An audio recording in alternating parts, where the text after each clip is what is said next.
Vatican का pope America गया हुआ था। हवाई जहाज से उतरने के पहले उसके मित्रों ने उसे कहा, एक बात ध्यान रखना, उतरते ही हवाई अड्डे पर पत्रकार कुछ पूछे तो थोड़ा सोच समझ के उत्तर देना, और हां और ना में तो उत्तर देना ही नहीं। जहां तक बन सके उत्तर देने से बचने की कोशिश करना, अन्यथा अमेरिका में आते ही परेशानी शुरू हो जाएगी। पोप जैसा ही हवाई अड्डे पर उतरा वैसे ही पत्रकारों ने उसे भेज लिया, और एक पत्रकार ने उससे पूछा, would you like to visit any nudist camp while in न्यूयॉर्क? क्या तुम कोई दिगंबर क्लब, कोई न्यूडिस्ट क्लब, कोई नग्न रहने वाले लोगों के क्लब में न्यूयॉर्क में रहते समय जाना पसंद करोगे? पोप ने सोचा, हां और ना में उत्तर देना खतरनाक हो सकता है। हां कहने का मतलब होगा कि मैं जाना चाहता हूं देखने, न कहने का मतलब होगा कि जाने से डरता हूं। उत्तर देने से बचने के लिए उसने उल्टा प्रश्न पूछा। उसने पूछा, is there any nudist club in New York? कोई न्यूयॉर्क में नंगे लोगों का क्लब है? फिर बात दूसरी चल पड़ी। उसने सोचा कि छुटकारा हुआ, लेकिन दूसरे दिन सुबह अखबारों में पहले ही पृष्ठ पर बड़े बड़े अक्षरों में खबर छपी थी। खबर थी कि महामहिम परम पूज्य पोप ने हवाई अड्डे पर उतरते ही पत्रकारों से पहली बात ये पूछी, is there any nudist club in New York? York नंगे लोगों का क्लब है न्यूयॉर्क में? ये उतरते ही पहली बात पत्रकारों से महामहिम पोप ने पूछी। कुछ ऐसा ही मामला मेरे और पत्रकारों के बीच भी हो गया।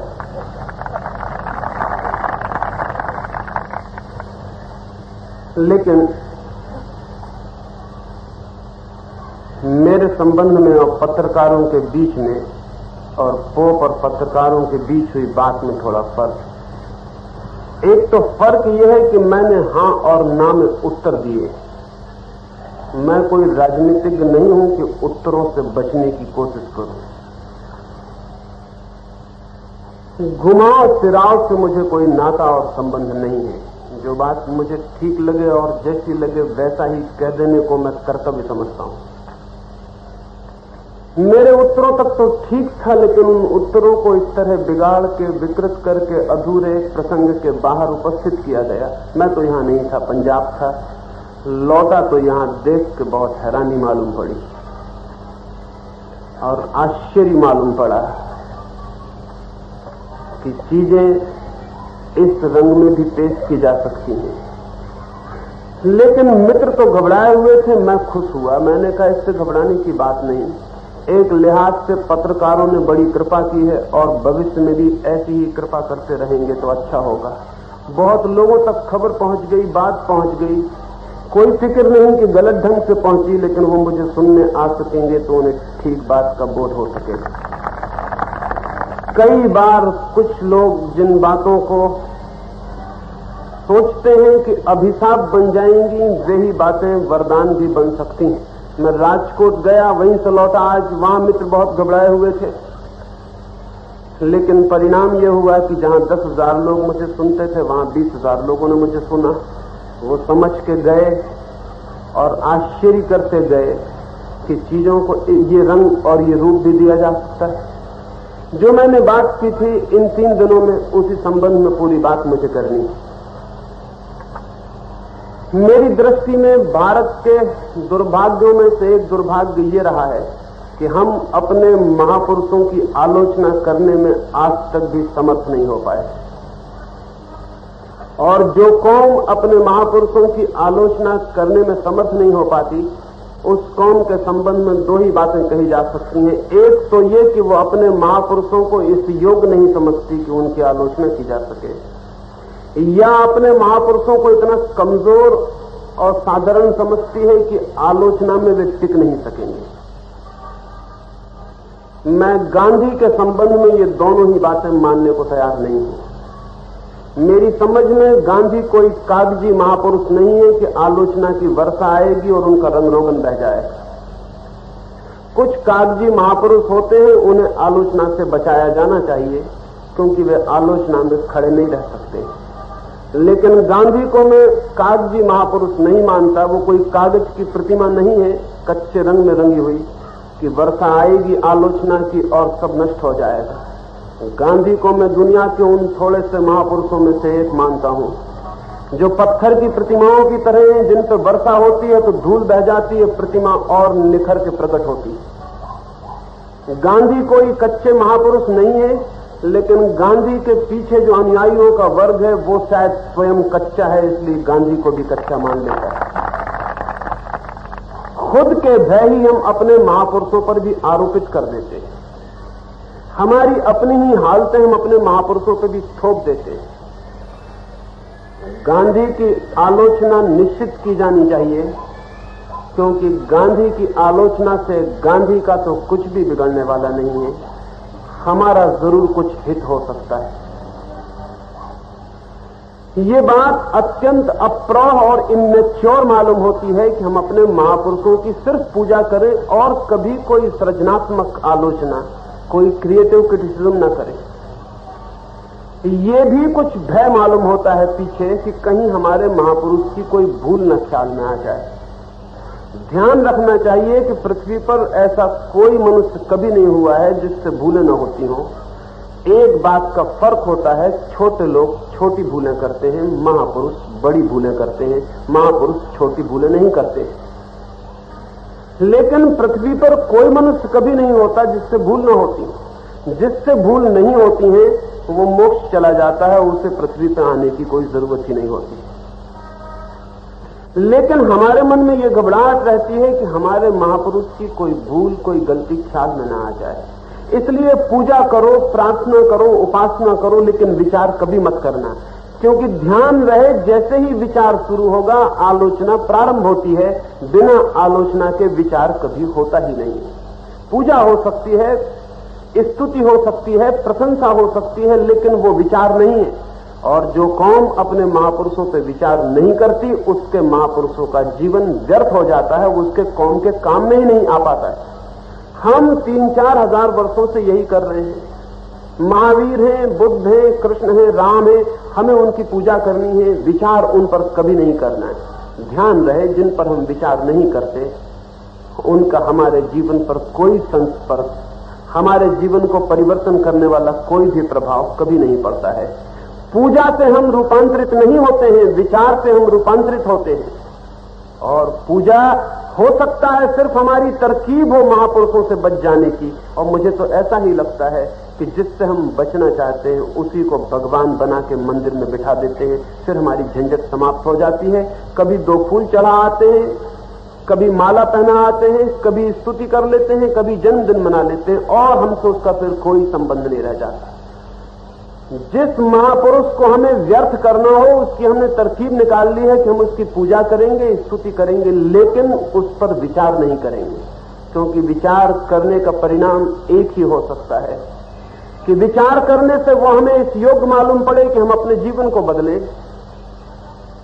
लेकिन हम बहुत होशियार हैं, ये देश बहुत होशियार है अपने आप को धोखा देने में। ये देश सोचता है कि हम महावीर की पूजा करते हैं तो हम बड़ा भारी काम कर रहे हैं, कि हम बुद्ध की पूजा करते हैं तो शायद बुद्ध पर कोई उपकार कर रहे हैं, या गांधी की पूजा शुरू की है तो गांधी पर हमारा कोई अनुग्रह हो रहा है। इस भ्रांति में रहने की जरूरत नहीं है।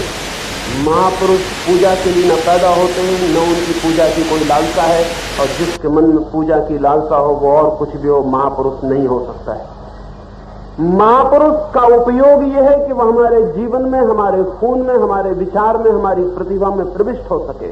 और हमारी प्रतिभा में किसी को द्वार तभी मिलता है जब हम विचार करते हैं, आलोचना करते हैं, खोजबीन करते हैं, अन्वेषण करते हैं, तब प्रवेश मिलता है हमारी प्रतिभा के भीतर। हमारे सारे महापुरुष भारत की प्रतिभा के बाहर खड़े हुए, मंदिरों में बंद, भारत के प्राणों में उनका कोई प्रवेश नहीं हो सका है। मैं नहीं चाहता हूं कि पुराने महापुरुषों की तरह गांधी जैसा अद्भुत व्यक्ति भी व्यर्थ हो जाए, इसलिए मैं चाहता हूं कि गांधी पर जितनी सतेज आलोचना और विचार हो सके उतना ही सौभाग्य मानना चाहिए। लेकिन वो जो गांधी के पीछे चलने वाले गांधीवादियों का तबका है, वो इस बात से बहुत घबराता है। वो क्यों घबराता है? वो इसलिए घबराता है कि उसे डर है कि गांधी की आलोचना अंततः गांधीवादी की आलोचना बन सकती। उसका भय ये नहीं है कि गांधी की आलोचना से उसको कोई परेशानी होने वाली, उसका भय यह है कि गांधी के आड़ में वो खुद छिपा हुआ है और गांधी की आलोचना कहीं उसकी आलोचना न बन जाए। इसलिए वो गांधी की आलोचना और विचार करने से बचना चाहता है। वो कहता है पूजा के थाल चलाओ और गांधी को भगवान बना लो। मैं भगवान से एक ही प्रार्थना करता हूं कि कृपा करना, गांधी को भगवान मत बनने देना, क्योंकि जितने लोग हमारे पहले भगवान बन गए हैं वो भगवान बनते ही व्यर्थ हो गए। समाज और देश के लिए उनका कोई उपयोग नहीं रह गया। गांधी एक अद्भुत व्यक्ति है। शायद पृथ्वी पर 2-4 लोग ही उस कोटि के पैदा हुए, लेकिन पीछे चलने वाले लोग हमेशा महापुरुष की हत्या करने की कोशिश करते हैं। वो हत्या उनको भगवान बना के की जाती है। जिस आदमी को भी भगवान बना दिया उसकी आदमी की तरह हत्या हो गई, भगवान की तरह स्थापना हो गई, आदमी की तरह हत्या हो गई। और हम आदमियों से ही प्रभावित हो सकते हैं और आदमियों के साथ ही हम जी सकते हैं और आगे चल सकते हैं। गांधी के साथ फिर वही शरारत शुरू हो गई जो हमने राम, कृष्ण, बुद्ध और महावीर के साथ की थी। लेकिन हम अतीत की भूलों से कुछ सीखते भी मालूम नहीं पड़ते। मैं चाहता हूं कि गांधी को हम मनुष्य ही बनाए रखें ताकि वे हमारी मनुष्यता के काम आ सकें, हम उन पर निरंतर विचार कर सकें, सोच सकें और आगे बढ़ सकें। इस ख्याल से मैंने उनकी कुछ आलोचना की थी। मुझे अनेक पत्र पहुंचे कि जो व्यक्ति मर चुका है उसकी आलोचना हमें नहीं करनी चाहिए। मैंने उन पत्रों के उत्तर में लिखा कि शायद तुम्हें पता नहीं है कि गांधी उन लोगों में से नहीं है जो इतनी आसानी से मर जाएं। गॉडसे ने जो भूल की थी वही गांधीवादी भी भूल करते हैं। गॉडसे ने भूल की थी कि गोली मार देंगे, इस आदमी का शरीर मर जाएगा तो ये गांधी मर जाएगा। गांधीवादी भी समझते हैं कि शरीर गिर गया गांधी का तो गांधी मर गए, अब उनकी आलोचना नहीं करनी चाहिए। ये बात ठीक है छोटे मोटे लोगों के बाबत कि वो मर जाएं तो हमें उनकी प्रशंसा ही करनी चाहिए, क्योंकि मरे हुए आदमी की क्या आलोचना करनी है। बुरा आदमी भी गांव में मर जाता है तो भी उसकी कब्र पर लोग कहते हैं कि बड़ा अच्छा आदमी था। छोटे आदमियों के साथ ये ठीक है कि उनके विचारों के पास क्या है जो उनके मरने के बाद बच रहेगा, लेकिन गांधी जैसे महापुरुषों के साथ ये अन्याय है कि हम समझें कि वो मर गए। मैं गांधी को, उनके प्रभाव को अभी जिंदा मानता हूं और उनके साथ एक जिंदा आदमी का व्यवहार करना चाहता हूं, एक मरे आदमी का नहीं। लेकिन गांधीवादी कहते हैं कि वो मर गए, अब उनकी बात नहीं करनी चाहिए। शायद आपने सुना हो कि सुकरात की जिस दिन मौत हुई उसे जहर दिया गया। जहर देने के पहले उसके मित्र उसके पास गए और उसके एक शिष्य क्रेटो ने उससे पूछा कि सांझ आपको जहर दे दिया जाएगा तो आप हमें बता दें कि हम दफनाएंगे किस तरह आपको, किस विधि से, किस मार्ग से, गड़ाएं, जलाएं, क्या करें, आप रास्ता बता दें वैसा हम करें।